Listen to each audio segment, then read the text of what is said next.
അതൊരു ഒരു തെറ്റായ നടപടിയാണ്. ഒരു കേസെടുത്താൽ MLA നോട്ടീസ് കൊടുത്താൽ പോലീസ് സ്റ്റേഷനിൽ ഹാജരാകും. അതിൽ 10-100ലധികം പോലീസുമായിട്ട് രാത്രി ചെന്ന് MLAയുടെ വീട് വളഞ്ഞ് അറസ്റ്റ് ചെയ്യേണ്ട ഒരു സാഹചര്യവും അവിടെ നിലവിലില്ല.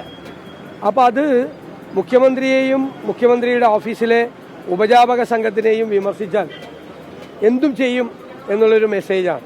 ആ നടപടിയിൽ ഞങ്ങൾ അതിശക്തമായി പ്രതിഷേധിക്കുന്നു. എതിരെ നോട്ടീസ് കൊടുത്താൽ വരുമല്ലോ. അപ്പോൾ അതുപോലെ തന്നെ സിമിലർ കാര്യങ്ങളിലൊക്കെ കേരളത്തിൽ സാധാരണ പോലീസ് എടുക്കുന്ന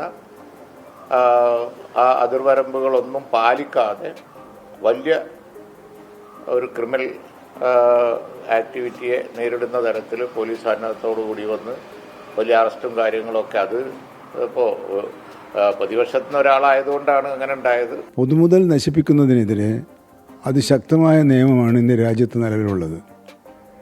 ആ നിയമത്തിൻ്റെ അടിസ്ഥാനത്തിൽ പോലീസ് സ്വാഭാവികമായ നിയമാനുസൃതമായ നടപടി സ്വീകരിക്കുക മാത്രമാണ് ശ്രമിച്ചിട്ടുള്ളത്. നമസ്കാരം. CPIM സൈബർ സംഘങ്ങളുടെ മുന്നണി പോരാളിയായിരിക്കെ പോലീസിനെതിരായ ആരോപണങ്ങളിൽ തുടങ്ങി. ഒടുവിൽ അത് ADGPക്കും മുഖ്യമന്ത്രിയുടെ പൊളിറ്റിക്കൽ സെക്രട്ടറിക്കും നേരെ വരെ എത്തി. അങ്ങനെ പാർട്ടിയിൽ നിന്ന് പുറത്തേക്ക്. ഇപ്പോഴിതാ ജയിലിൽ.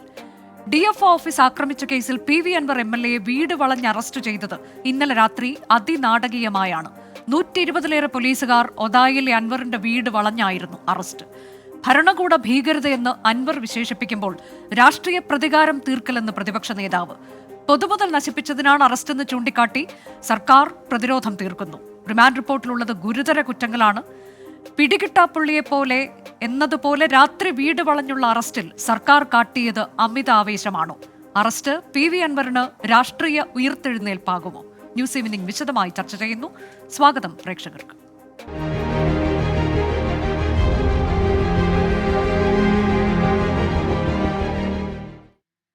ഇന്ന് അതിഥികളായി നമുക്കൊപ്പം ചേരുന്നവർ DMK കോർഡിനേറ്റർ ശ്രീ ഹംസ പറക്കാട്ട്, ഇടതു നിരീക്ഷകൻ ശ്രീ റെജി ലൂക്കോസ് എന്നിവരാണ്. ആദ്യം ശ്രീ ഹംസ പറക്കാട്ടിലേക്ക്. ശ്രീ ഹംസ, ഈ റിമാൻഡ് റിപ്പോർട്ടിൽ ഉള്ള ചില കാര്യങ്ങൾ ഞാനൊന്ന് വായിക്കാം. അതിൽ ആ കുറ്റം എന്ത് എന്ന് പറയുന്ന ഭാഗം മാത്രം ഞാനൊന്ന് വളരെ വേഗം വായിക്കാം.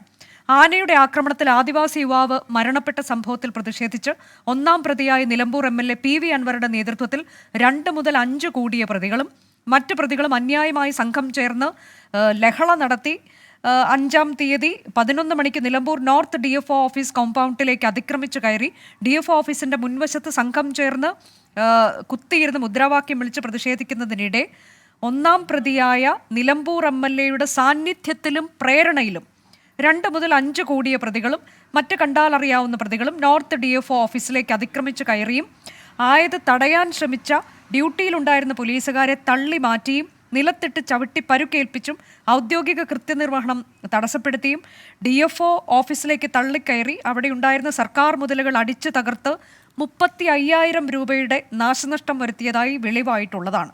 ആയതിൻ്റെ അടിസ്ഥാനത്തിൽ അത് മേൽ സംഭവത്തിൽ ഉൾപ്പെട്ടവരെന്ന് സംശയിക്കുന്നവരെ ഇന്ന് 3-ാം തീയതി നിലമ്പൂർ ആശുപത്രി പരിസരത്ത് നിന്ന് സംശയത്തിൻ്റെ അടിസ്ഥാനത്തിൽ കസ്റ്റഡിയിലെടുത്ത് ഉച്ചയ്ക്ക് 12:37 മണിക്ക് സ്റ്റേഷനിൽ കൊണ്ടുവന്നിട്ടുള്ളതാണ് എന്നതാണ്. അതായത് ഈ പൊതുമുതൽ നശിപ്പിക്കുക, അതിൽ കൃത്യമായ കണക്കുകളൊക്കെ പറയുന്നുണ്ട്.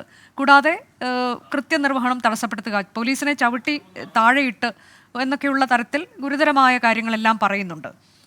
ഇതെന്തുകൊണ്ടാണ് ഭരണകൂട ഭീകരത ഈ അറസ്റ്റ് എന്ന് നിങ്ങൾ വിശേഷിപ്പിക്കുന്നത്? ഇതിനു പിന്നിൽ ഉന്നതതല ഗൂഢാലോചനയുണ്ട് എന്ന് നിങ്ങൾ പറയുന്നത് എന്തുകൊണ്ടാണ്?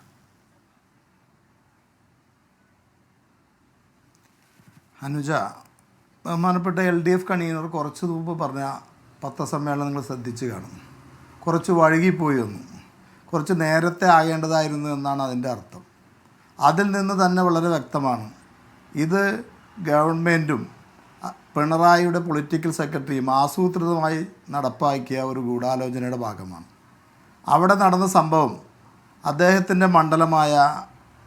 മണ്ഡലത്തിൽ ഒരു ആദിവാസി മണി എന്ന് പറയുന്നൊരു സുഹൃത്ത് മരിച്ചപ്പോൾ ഏകദേശം 12 മണിക്കൂറോളം കഴിഞ്ഞിട്ടാണ് പോലീസ് ആ നടപടിക്രമത്തിലേക്ക് നീങ്ങിയത്.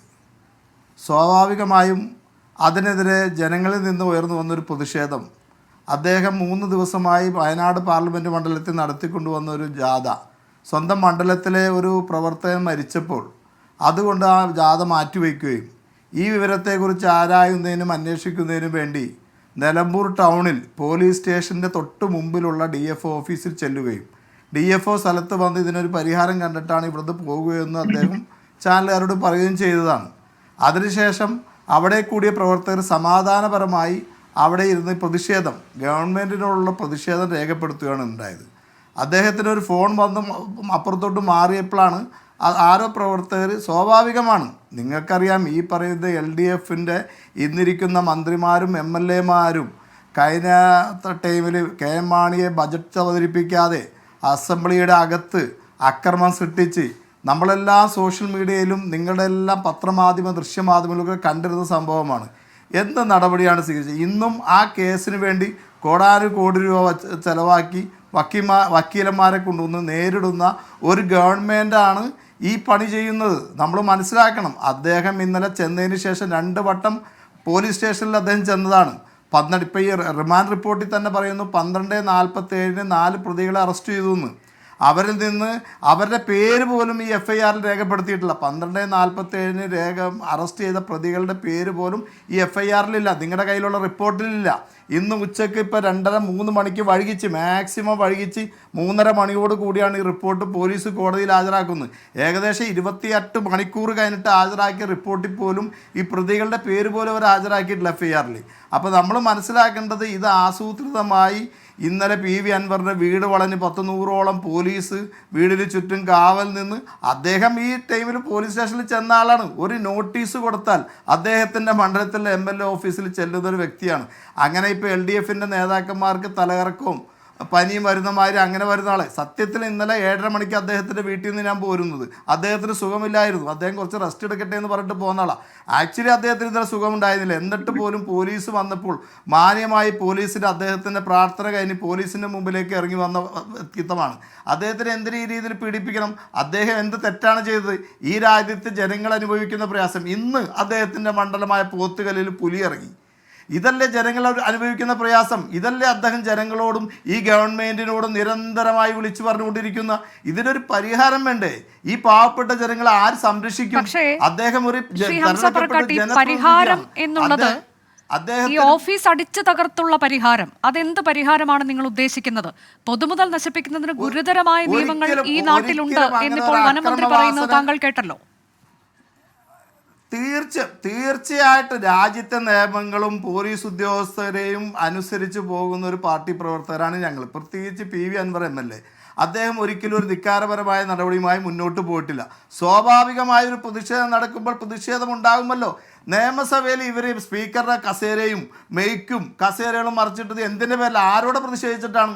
സ്പീക്കറോട് പ്രതിഷേധിച്ചിട്ടാ? ഗവൺമെൻറ്റിനോട് പ്രതിഷേധിച്ചിട്ടാ? അസംബ്ലിയുടെ അകത്ത് ഈ തോന്നിവാസം നടത്തിയവരാണോ? അവിടെ സ്വാഭാവികമായി സാധാരണക്കാരായ പ്രവർത്തകർ കൂടുമ്പോൾ ഒരു സമരത്തിൻ്റെ ഭാഗമായി നടന്ന ഒരു കസേര തല്ലിപ്പൊളിച്ചാണ് പ്രതിഷേധമെന്ന്, അക്രമമെന്ന് പറയുന്നത്? ഒരു പ്ലാസ്റ്റിക് കസേര തല്ലിപ്പൊളിച്ചാണ് അക്രമം എന്ന് പറയുന്നത്. പ്രവർത്തകർ ഒരു വികാരം പ്രകടിപ്പിച്ചു.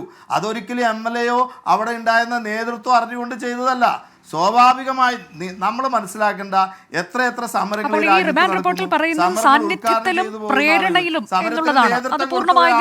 അവരെയാണോ പ്രതിയാക്കി അറസ്റ്റ് ചെയ്യുന്നത്? നിങ്ങൾ എന്താ മാഡം? അതായത് ഈ റിമാൻഡ് റിപ്പോർട്ടിൽ പറയുന്നത് MLAയുടെ സാന്നിധ്യത്തിലും പ്രേരണയിലും എന്നുള്ളതാണ്. താങ്കൾക്ക് കേൾക്കാമോ?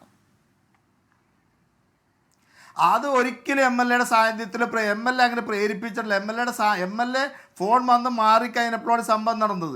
അങ്ങനെ പ്രേരിപ്പിക്കേണ്ട കാര്യമില്ലല്ലോ. ഒരു നേതാവ് എന്ന നിലയിൽ അണികളെ പ്രേരിപ്പിച്ച് അക്രമത്തിന് അയച്ചു വിടുന്നത് അത് LDFൻ്റെ നയമാണ്. കൊലക്ക് ആളുകളെ പറഞ്ഞു വിടുന്നതും അക്രമത്തെ പ്രോത്സാഹിപ്പിക്കുന്നതും CPMൻ്റെ നയമാണ്. ഒരിക്കലും ആ ഒരു പാതയിലല്ല PV അൻവർ മുന്നോട്ട് പോകുന്നത്. പോലീസ് ഉദ്യോഗസ്ഥരെ നിലത്തിട്ട് ചവിട്ടി എന്നൊക്കെ പറയുന്നത് വസ്തുതാവിരുദ്ധമാണോ ശ്രീ ഹംസ പറക്കാട്ട്? അതൊക്കെ വാസ്തവവിരുദ്ധമാണ്. സ്വാഭാവികമായി ഒരു പ്രശ്നമുണ്ടാകുമ്പോൾ പോലീസും അങ്ങോട്ടും ഇങ്ങോട്ടും ഉന്തും. നമ്മളെല്ലാം ഈ സമരങ്ങൾ കാണുന്നതല്ലേ, അല്ലാതെ ഒരു പോലീസ് ഉദ്യോഗസ്ഥർ നിലത്തിട്ട് ചവിട്ടാൻ എന്താ അത്രമാത്രം വിഡ്ഢികളാണ് ഈ പ്രവർത്തകർ? സ്വാഭാവികമായി ഉണ്ടാകുന്ന ഒരു സമരത്തിൻ്റെ ഭാഗമായി ഒരു ഉന്തും തള്ളും ഉണ്ടായി കാണും. അതിൽ അവന് പർപ്പസ്ഫുള്ളിയായിട്ട് ഒരു പോലീസ് ഉദ്യോഗസ്ഥനെ മർദ്ദിക്കണമെന്നോ ഒരു പോലീസ് ഉദ്യോഗസ്ഥൻ വരുമ്പോൾ അയാളെ ശരിയാക്കണമെന്നുള്ള അജണ്ടയൊന്നും അവിടെ ഉണ്ടായിരുന്നില്ല.